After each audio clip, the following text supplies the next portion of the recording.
Bom dia, meus amigos. De novo aqui, tratando sobre os princípios constitucionais da administração pública. Nesta videoaula falaremos sobre o princípio da moralidade. Mais uma vez é interessante destacar a classificação dos princípios da administração pública que estão explícitos na Constituição Federal, ou seja, aqueles que estão expressamente descritos em algum dispositivo da norma constitucional, e outros princípios implícitos, que serão tratados em outra videoaula. No caso aqui, temos os princípios explícitos, que são o princípio da legalidade, o princípio da impessoalidade, o princípio da moralidade, ao qual nós trataremos nessa videoaula, o princípio da publicidade, o princípio da eficiência, o princípio da licitação, o princípio da prescritibilidade dos ilícitos administrativos, aquele da responsabilidade da administração pública, o da participação e o da autonomia gerencial. Lembrando que o princípio da moralidade, junto com o princípio da legalidade, impessoalidade, publicidade e eficiência, formam os preceitos genéricos dirigidos a todos os entes federativos, no caso a União, os Estados, os Distritos Federal e o município, aplicáveis indistintamente aos mais variados temas administrativos.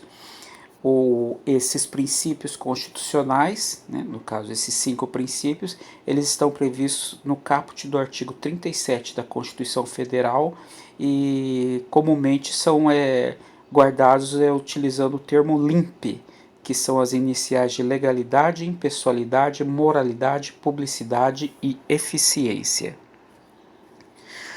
Quanto ao princípio da moralidade, é interessante destacar que os atos da administração pública devam estar inteiramente conformados aos padrões éticos dominantes da sociedade para a gestão dos bens e interesses públicos. Ou seja, os atos administrativos praticados pelas autoridades e pelos agentes públicos em geral, eles têm que ter uma consonância com a ética e a moral vigente naquele território ao qual encontra-se positivado o direito.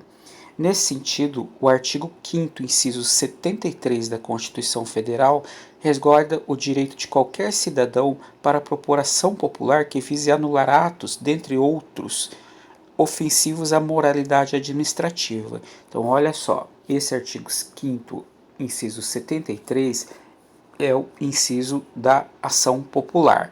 Lá vocês vão constatar que existem várias razões para qualquer cidadão propor uma ação popular. E dentre essas razões, há aquele que diz respeito à moralidade administrativa.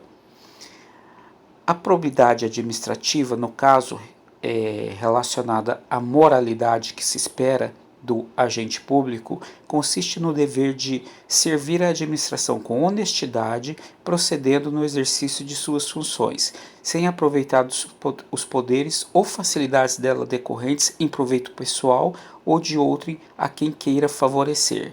Ou seja, é certo que o agente público ele tem determinados poderes em suas mãos, discorrido de acordo com as suas competências fixadas em lei.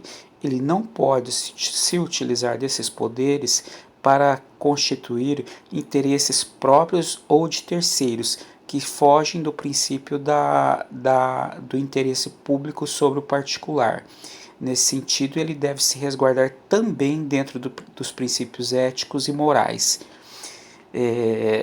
Interessante também eu citei aqui num trecho de Solon, um legislador e jurista grego, que deixou a sua marca falando: o homem desmoralizado não poderá governar. Ou seja, por mais competente que seja um agente público, conhecedor dos assuntos relacionados ao interesse e ao bem comum, uma vez desmoralizado diante da sua sociedade, ele está impossibilitado de governar, dada a incapacidade de transmitir à população, ao qual, no caso os administrados, a, a certeza de que se trata de uma pessoa proba em seus atos.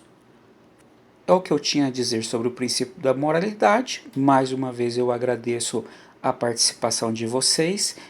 Espero contar com vocês para assistirem outras videoaulas, aperfeiçoando-as cada vez mais. Desejo novamente um bom dia e boa sorte nos concursos públicos.